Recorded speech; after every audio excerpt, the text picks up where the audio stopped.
Estamos en el café de Diario 55, somos el canal de todos, Super TV. En la mañana de hoy, la grata presencia de Raquel Rivera.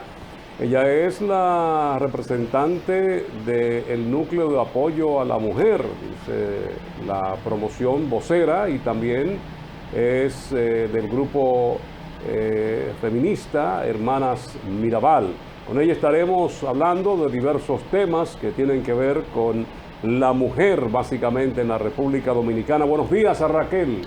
Buenos días, Fran, y a Edinson, y de igual manera a los amigos y amigas que están en sintonía con el café de Diario 55. Un nombre que lo escuchamos mucho, Raquel, está ¿sí? Pegado, la vicepresidenta y la primera dama.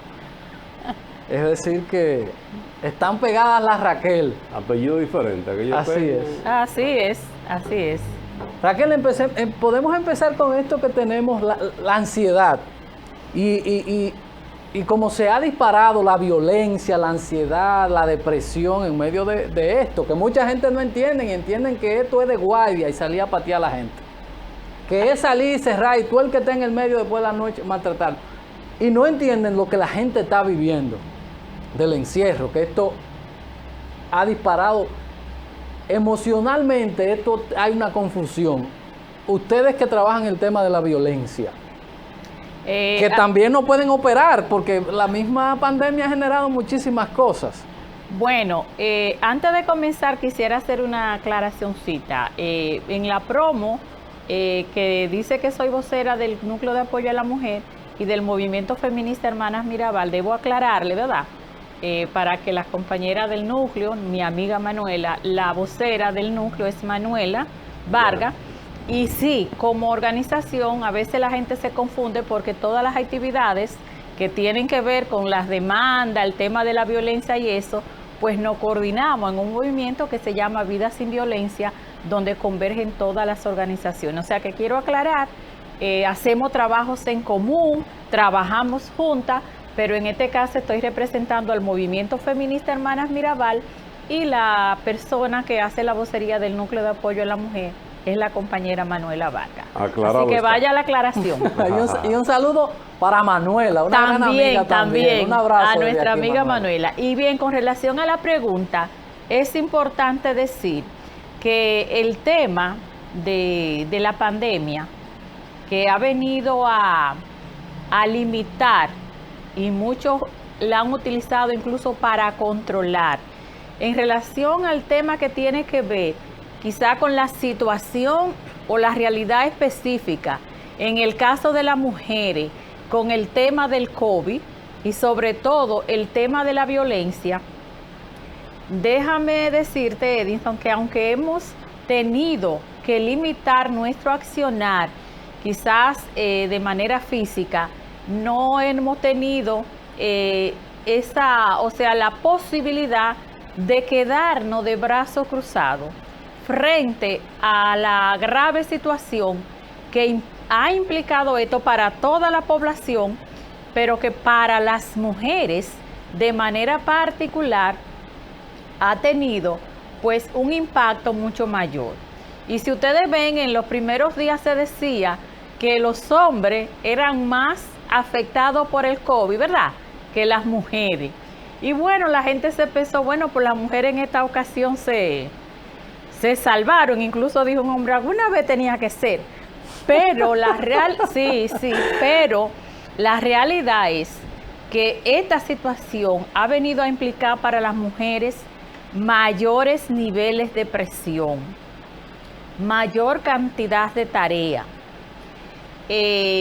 Se ha incrementado el tema de la violencia, aunque se haya dicho que ha disminuido, se ha incrementado. Y ustedes dirán, ¿y por qué? Fíjense, en términos de la distribución de los roles tradicionales, ustedes saben a quién le toca cuidar de los enfermos, ir a los hospitales, ese espíritu solidario que casi siempre tienen por no decir todas, pero la gran mayoría de las mujeres.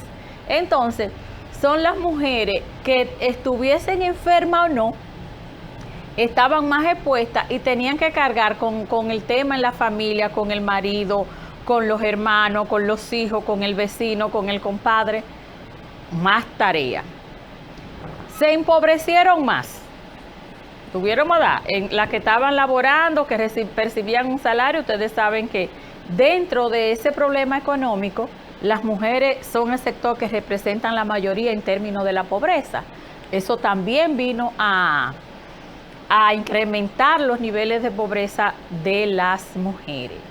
En términos de los roles tradicionales, las mujeres pasaron a ser maestras, psicólogas, doctora, el día, las 24 horas, 24/7, como se dice en la casa, con los niños y las niñas en la casa, más cocinadera, más limitaciones, pero además de esto, mucho más tiempo las mujeres con la persona agresora en la casa y con el inconveniente, o sea, siempre han habido limitaciones.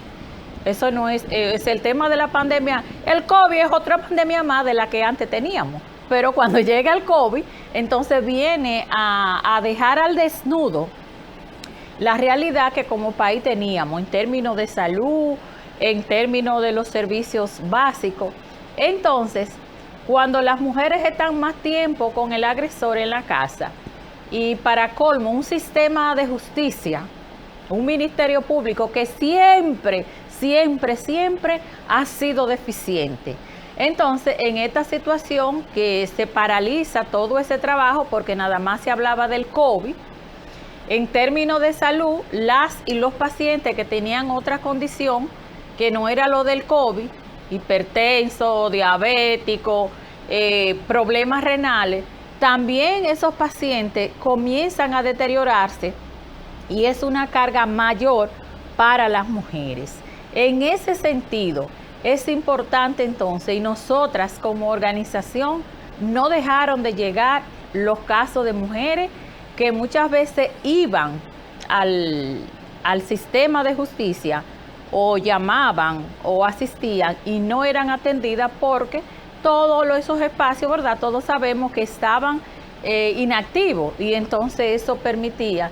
El término de los atracos, ustedes aquí leyendo noticias todos los días, supongo que... No, yo tengo alrededor de 4 amigos que han sido asaltados. Bueno, amigos, pero si usted se pone a escuchar, por ejemplo, las enfermeras que salen del hospital o van del hospital Arturo Grullón, tempranito, salen hoy ya, la mayoría de atracos, de cartera, de robo, de cosas, han sido a mujeres.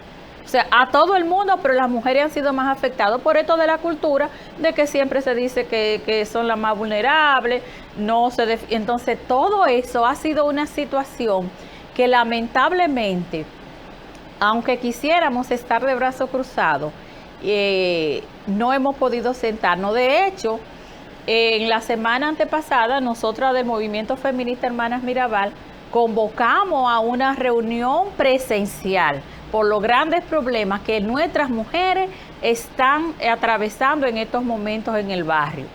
El trabajo que tiene que ver de manera virtual, con reuniones, encuentros, discusiones, todo eso lo hemos tenido que hacer porque aunque la pandemia continúa, los problemas históricos que tiene este país no se han detenido nunca. Y entonces valoramos qué mal podríamos quedarnos sentadas y sentados frente a esta situación que, si bien es cierto que el COVID afecta a toda la población y dice que no tiene distinción de estatus, sin embargo la realidad es que cuando se presenta, quienes están en los barrios que no le llega el agua, por ejemplo, y que te dicen que te lave la mano constantemente, que tú tienes que estar en unas condiciones de salud óptimas, con los plátanos a 25 y a 30 pesos.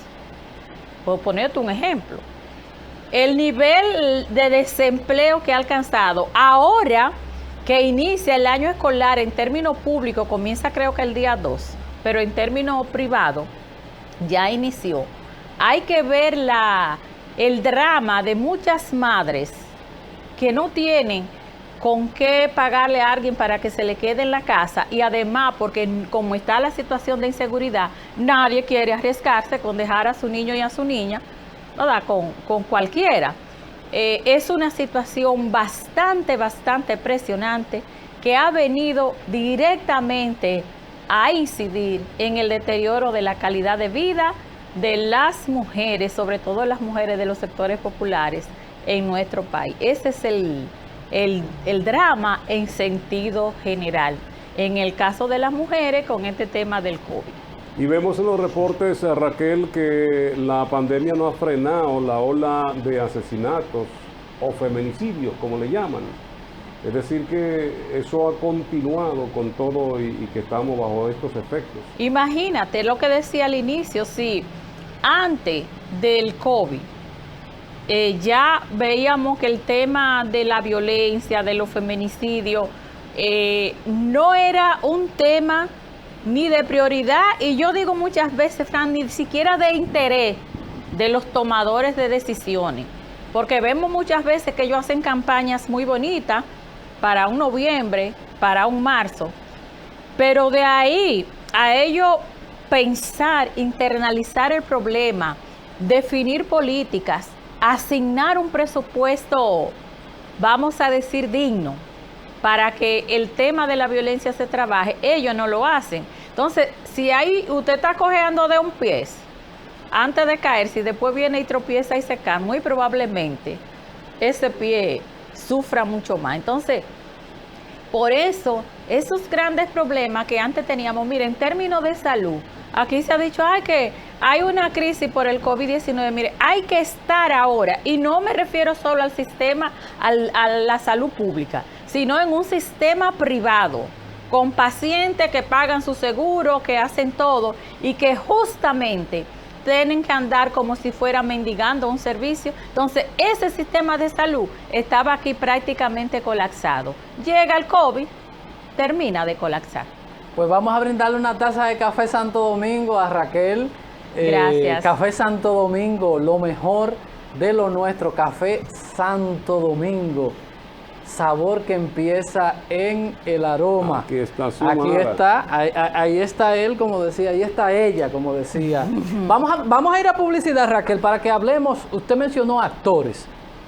Y mira que a los funcionarios les gusta mucho la cámara, pero yo no he visto ni siquiera un tuit de la ministra de la Mujer del nuevo gobierno. Ni siquiera un tuit para ver cómo se están ustedes relacionando con un brote de esto.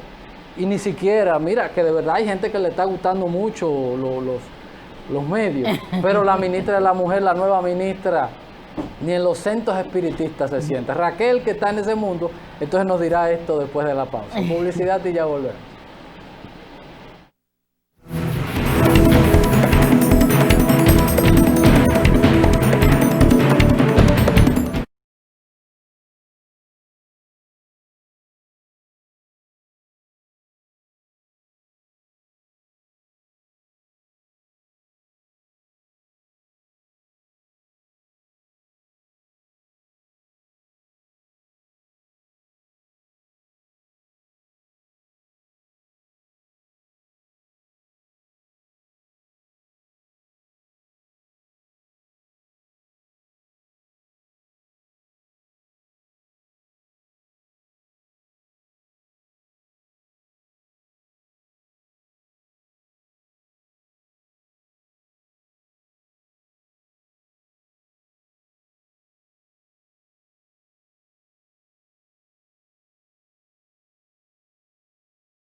Raquel Rivera continúa con nosotros en el café de Diario 55 del sector feminista. Ella representa al grupo Hermanas Mirabal. Raquel, el tema de la ministra que no se siente, pero nosotros también hemos tenido un ministerio público donde la mujer ha predominado, un porcentaje bastante alto de mujeres en posiciones importantes. Y no hemos visto esa intensidad, esa agresividad para por lo menos ver resultados en cuanto a condenas, en cuanto a la persecución a aquellos que cometen este tipo de violencia en contra de la mujer. Sí, con relación a la pregunta, es importante señalar, en el caso de la nueva ministra de la Mujer, y bueno, Fran, es importante aclarar que si bien es cierto que en algunos lugares o espacios se han tomado en cuenta a las mujeres, no menos cierto es que son en lugares o en posiciones donde no se toman grandes decisiones. Y por ejemplo, en el caso del Ministerio de la Mujer, al igual que las gobernaciones, no son espacios donde realmente ellas puedan tomar grandes decisiones. Y cuando digo tomar grandes decisiones, me refiero a que muchas veces pueden tener buenas intenciones y estar sensibilizada con el tema. Sin embargo, no así poder ejecutar un plan que permita, como decía anteriormente, trabajar y tratar el tema de la violencia. Con el caso de la nueva ministra, por ejemplo, tuvimos la oportunidad de participar en una reunión vía virtual, y donde ella planteó su decisión y hasta cierto punto planes que si tú lo ves, realmente tú dices, bueno, es importante y esto podría contribuir. Pero como dice un refrán, del dicho al hecho, hay un gran trecho, mucho trecho. A la hora de ejecutar y aplicar, ustedes comprenderán, y creo que lo hemos dicho en otras ocasiones aquí en este programa, el presupuesto asignado para, en este caso, el Ministerio de la Mujer, es un presupuesto muy, la cenicienta del presupuesto.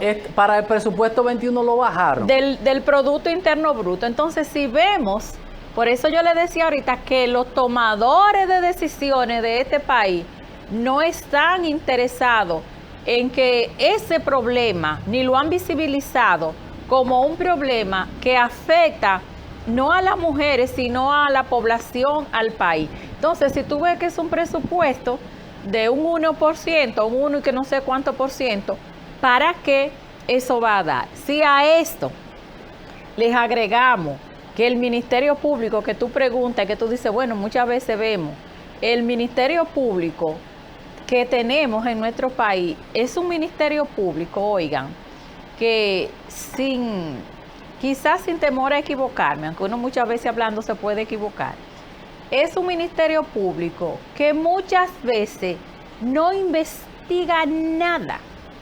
Y no investiga nada, a veces porque hay falta de recursos económicos, otras veces porque no tienen los recursos materiales, y en otras ocasiones, en muchas, porque los recursos humanos que tiene el Ministerio Público no están quizá a la altura, o la capacidad de respuesta que tienen es mucho menor que la capacidad de demanda que tiene la población. Y uno que muchas veces tiene que estar acompañando casos, en el caso de las mujeres, uno se da cuenta muchas veces cómo la persona agresora o victimaria sale sale en libertad o con una fianza o orden de alejamiento, o una libertad condicional, o que vaya y firme tantas veces al mes, o que se mantenga a X distancia de la víctima, pero y después de ahí, ¿quién supervisa y le da seguimiento a ese? Mira, uno a veces va a caso, y uno que no sepa mucho de leyes, ni sea abogada ni abogado, uno aprende mucho, porque a veces uno ve casos Yo vi un caso una vez de una representante del Ministerio Público que estaba defendiendo un caso y ella ni tenía idea de dónde ocurrió el hecho. Y el hecho ocurrió en un pueblecito de aquí de Santiago. Ella decía que para ir allá a hacer ese hecho era mejor coger para la capital. Entonces, con un ministerio público y una justicia que aunque aquí le vendan los ojos, Frank y Erinson, se lo venden y eso como algo que es un moquitero, es un moquitero que tiene. Se ha normalizado y te pendan y hasta cuando tú vas allí, levante la mano y si usted se jura aquí decir la verdad, ese ministerio público y esa justicia que tenemos, siempre ella se parcializa. Y cuando se parcializa, evidentemente, se parcializa para el lado de quienes tienen todo el poder, todo el poder. Entonces, con una justicia como esa, con un ministerio público que no investiga muchas veces por las razones que antes he mencionado, y encima de eso, un ministerio de la mujer con un presupuesto, yo no sé si eso se le puede... Pírrico. Sí, exactamente. Se podrá... Sin presupuesto se escucha mejor. Sin presupuesto se escucha mejor. Entonces, yo pienso que para hablar de cambio, que mucha gente se lo creyeron y se lo están creyendo, de que aquí hubo un cambio, es bueno decir aquí que aquí ha habido un cambio de quítate Frank y pongan a... No me puse. No quiere decir que lo pongan de ejemplo. A Robinson. A Robinson. Porque no hay cambios estructurales, porque en el sistema que estamos, todavía a los hombres y mujeres del pueblo y que les preocupa y que entienden cuáles son sus derechos y que deben defenderlo, nos falta mucho camino por recorrer para que esas estructuras sociales que tenemos, injustas, discriminatorias, todos los accesorios que le podamos poner, entonces cambie. Entonces, no es verdad que aquí han habido cambios. Aquí se van a tomar una que otra cosa para hacerse los graciosos y la graciosa lo que vienen, embobar a la población, pero si la población no se empodera aquí y comienza a exigir esos derechos imprescindibles, son los derechos a que usted viva, que a usted tenga los servicios básicos, que usted tenga un techo digno, que usted no tenga que el servicio de la educación pública sea tan deficiente que muchas veces los padres y las madres, independientemente de su condición económica, prefieren que el niño esté en un sitio privado, aunque la calidad tampoco sea buena, se van a un centro privado de salud, aunque no tengan ni con qué pagar el taxi, porque los servicios públicos aquí cada vez van en deterioro. Raquel, tenemos que ir a pausa. Sí, pero no, podemos dejar y no se vislumbra para un futuro cercano, porque el presidente anunciaba que iban a ampliar los centros de acogidas, que se le iba a pasar inclusive económicamente una subvención a esas mujeres, porque el factor económico se impone en la mayoría de los casos. La mujer se ve desprotegida de que el esposo, el compañero no le está manteniendo los muchachos y entonces tienen que volver a juntarse o buscar una solución fuera de la justicia, porque no hay quien responda económicamente a esas mujeres. Vamos a publicidad y entonces nos quedamos con este tema cuando regresemos. Perfecto. Publicidad y ya volvemos con Raquel. Hay que hacer una pausa porque te estamos diciendo, este es el año de las Raquel, entonces tienen uno para no cambiar el apellido. Raquel Rivera, que es la representante del movimiento feminista Hermanas Mirabal. Con ella después de la pausa.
Aquí estamos con Raquel Rivera del grupo Sector Feminista de Hermanas Mirabal. Está compartiendo con nosotros este diario 55 en su tanda especial que es el café. Hablábamos, Raquel, antes de irnos a publicidad, sobre los centros de acogida, las ayudas que el gobierno le iba a dar a esas mujeres para de alguna manera protegerla, porque desprotegidas están desde hace tiempo. Sí, con relación a ese anuncio, y quiero aclarar, anuncio que hizo el presidente Luis Abinader, porque muchas veces hablamos, pensamos demasiado, hablamos mucho y hacemos poco. El presidente anuncia, quiero señalar varias cosas con eso. Primero, ¿cómo se sigue reproduciendo el tema del asistencialismo dentro de los planes que designa el gobierno, sobre todo pensando en la población pobre?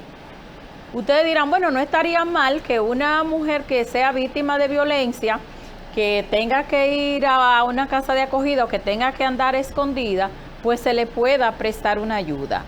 Pero yo pienso, sería más fácil y más conveniente, más saludable y hasta se presta menos a niveles de corrupción el que con esos recursos se inviertan en planes de concientización, educación, en que el sistema de justicia funcione. O sea, con eso uno siente como que están motivando a que ya si violentaron a una mujer, si la maltrataron, si la agredieron, ya con darle una migaja, por así decirlo, una migaja del pan, con eso es suficiente. Yo pienso que tenemos que aspirar a que este sistema, estos patrones culturales cambien y que este sistema de justicia que tenemos, pues tome en cuenta a las mujeres de manera integral, no esperar que una mujer sea víctima de violencia para tratarla como una víctima y darle una que otra asistencia, que así lo debemos ver como una asistencia,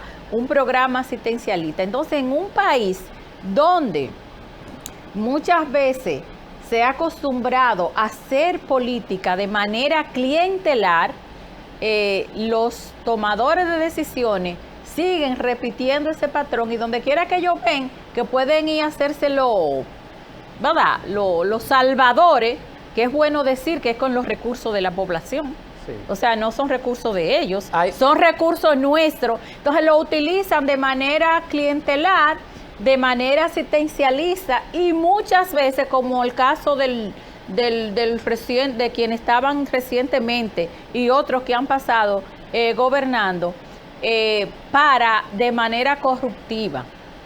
Y ustedes han escuchado y han visto cómo en el caso de los programas de ayudas sociales, que es bueno señalar que aquí en el país, con el tema del COVID-19, no hubieron ninguna políticas definidas de manera seria que contribuyeran a eliminar el tema. Lo que sí hubieron fueron programas asistencialistas clientelar que se utilizaron de manera muy particular en términos de la campaña. Entonces nosotras creemos que es importante que se tome en cuenta a las mujeres de manera integral, sin esperar que a ella la violenten para que vaya a dar lástima allí, a buscar, que cuando tú vienes a ver, para recibir esas pequeñas ayudas, hay que pasen ahora por la gobernación de Santiago. Yo pasé por ahí para hacer la ruta hacia acá, para que ustedes vean la cantidad de gente ahí de en dos filas que pasan ya de la 30 de marzo haciendo fila. ¿Ustedes saben detrás de qué es eso? Para un plan o un cosa que al final le dicen, no, hoy nada más son 10, usted no está, usted ya salió, usted no lo... Y entonces la gente se expone, ahí vayan a ver la aglomeración de personas ahí. ¿Cómo hacer, Raquel? ¿Cómo crear conciencia? Eso que usted dice, que lo recoge Joseph Stiglitz en el libro que se llama El costo de la desigualdad. Y recuerdo que cuando estaba haciendo mi tesis de una maestría que terminé, la maestra me preguntó, que era española de la Universidad de Salamanca, que por qué yo quería hablar de los planes sociales. Y yo decía, de ese desenfoque que se tiene, de que darle una hoja de zinc a alguien es resolverle un problema. Eso no es un plan social. Eso es asistencialismo. Y clientelismo. El plan social de la presidencia. Y no nos preguntamos por qué República Dominicana es uno de los países con más niñas embarazadas, porque es uno de los países con más hogares monoparentales, porque es uno de los países con más deserción escolar, porque es uno de los países con más violencia en la familia. Y son los temas que a veces el asistencialismo, y ella decía, pero que esto es una maestría de gobierno. Y yo le decía, es que eso impacta al gobierno, porque es que eso tiene un efecto directo al Estado, porque el Estado somos nosotros, sin población. No hay eso, y siempre he luchado. Yo decía, por ejemplo, que yo trabajé, me enfoqué en uno, porque me lo limitaron a la tarjeta Solidaridad, del resultado de eso, que no sirve más que para que la gente, y aparte del negocio que se estructura en eso, de gente que coge eso hasta para jugar números y para beber romo, y de cambiar el sistema asistencialista, o lo podemos dejar, pero tenemos que entender que hablar de cosas sociales es de sanar, de curar una sociedad que está enferma. Así es. Hay ministerio en Santiago, hay un local del Ministerio de la Mujer, donde una mujer que se sienta, o no mujer, porque un asunto, ¿dónde puede ir una mujer a buscar la mano amiga del gobierno en Santiago? Fíjate, están las oficinas provinciales, en el caso de Santiago está la OPM, la Oficina Provincial de la Mujer. A veces están la Oficina Municipal de la Mujer, la OMM. Sin embargo, a veces, en el caso nuestro, que trabajamos con mujeres de muy escasos recursos, casi siempre uno está llamando para ver si aparece una defensa legal, una defensa psicológica para las víctimas. Y déjame decirte, aunque estoy hablando del caso de Santiago, que uno conoce más, pero Constanza, Jaraba, ninguno de esos sitios son las excepciones. Y tú ves, por ejemplo, una psicóloga muy buena, por ejemplo, yo puedo hablar de una psicóloga en la oficina, no sé, porque ahora cambiaron a todo el personal, que esa es otra cosa. Viene el gobierno, unos tomadores de decisiones con nuevas caras y comienza inmediatamente a desplazar a todos y toda la calle están para poner otros y otras, independientemente de que tengan conocimientos o no. Y tú llamas para, mira, que tengo un caso de una mujer que necesita asistencia legal. Nunca aparece. ¿Tú sabes por qué?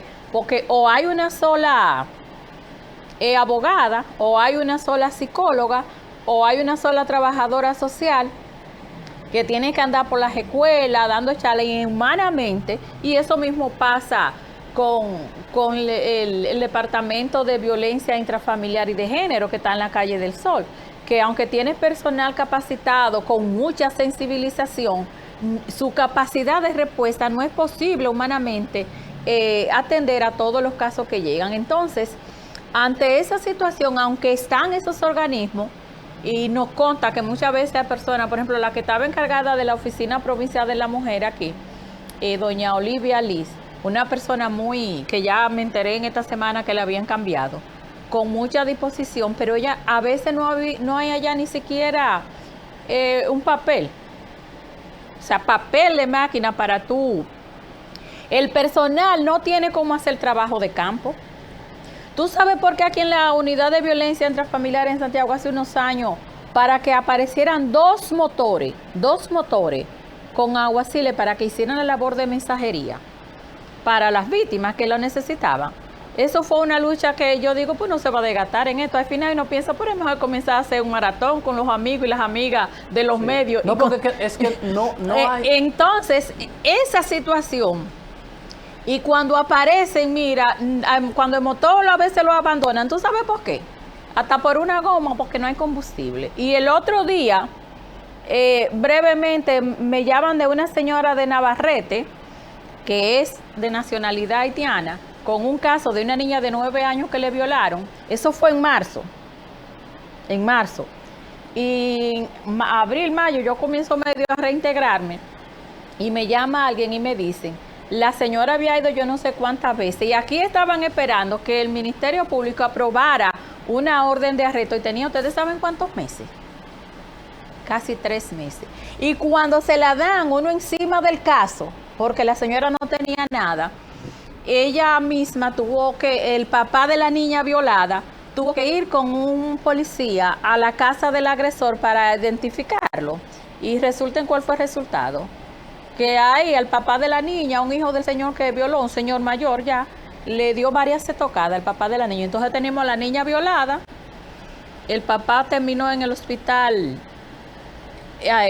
regional de aquí, con varias estocadas que tuvieron que hacerle varias cirugías. ¿Por qué eso se dio?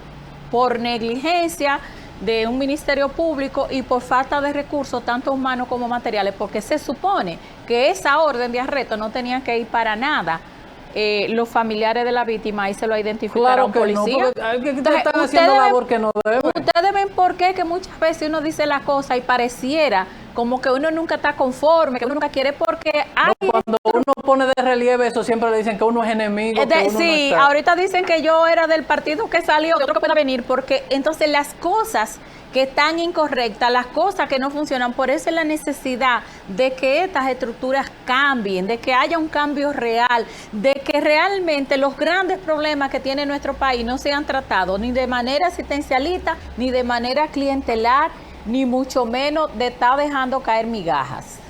Vamos a publicidad, entonces Raquel, venimos, que rápido se fue el tiempo, con la parte final, se fue el tiempo, casi ni cuenta nos dimos. Publicidad y ya volvemos con la parte final. Raquel Rivera del Movimiento Feminista Hermanas Mirabal. Con ella cerramos el día de hoy después de la pausa.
Raquel Rivera está con nosotros en el café de Diario 55, que no quisiéramos ya en estos minutos finales, Raquel, dejar de tocar el tema sobre la Junta Central Electoral y el anuncio que ha hecho de cedular a menores hasta 12 años, sobre todo de jovencitas, niñas. Ha encontrado esto la oposición, calificando de improcedente esta decisión de la Junta Central Electoral. Ustedes, como sector que representan los movimientos feministas, ¿qué opinión tienen al respecto? Fíjate, la opinión en mi caso y en el caso del movimiento feminista Hermanas Mirabal, y pienso que de otras organizaciones, es realmente sorprendente y rechazante esa decisión de la Junta Central Electoral. Y aunque uno no conoce mucho en términos legales de las leyes y eso, sí se deja ver claramente. Primero nos preguntamos, ¿por qué justamente en un momento donde las organizaciones sociales y feministas están llevando una lucha a cabo en contra del matrimonio infantil? Además, cómo la Junta con esa decisión sigue, o sea, normaliza esa relación de una menor de edad, y hay una parte donde ellos plantean que principalmente, o la motivación es para que las niñas menores de 12 años que puedan declarar a sus hijos y a sus hijas. Pienso que con ese enunciado justamente se está tratando primero de normalizar una relación con los menores, las menores en este caso, de edad, que no está su cuerpo preparado para un embarazo. Se está fomentando el tema de las relaciones a temprana edad, y por otros casos se siguen reproduciendo esos patrones culturales donde están alegando, o sea, están planteando las niñas que salgan embarazadas para que puedan supuestamente declarar a su niño o niña, y eso se presta mucha confusión. Yo pienso que es importante que la población vea el impacto y las consecuencias que esto podría tener, que una menor, o sea, aunque digan que no va a tener poder de decisión, en este país la cultura es que cuando usted tiene una cédula, usted ya puede decidir. Entonces creemos que con esa decisión, independientemente de que el código lo plantee o no, se actúa incluso con una doble moral y se siguen reproduciendo los patrones, y se está olvidando que una niña menor, o sea, de 12 años, entre los 9 y los 12, está en la etapa de la pubertad, ni siquiera una adolescente. Entonces vamos a tener un gran problema porque estamos normalizando, como en este país se acostumbra con los patrones culturales, a que muchas veces personas que para mí nosotras son depredadores sexuales, gente adulta mayores con niñas yo escuché hoy, creo que fue una niña, no sé si en Baní, donde con apenas 9 años embarazada, que la violaron a los 8 años. Entonces, eso viene a normalizar, a reproducir los patrones, pero sobre todo hasta atraer, incluso hay una parte que dicen de que para que las niñas no pasen vergüenza, o sea, como que el tema de un embarazo, o sea, seguimos reproduciendo esos patrones eso culturales. La Junta tiene que sacarlo.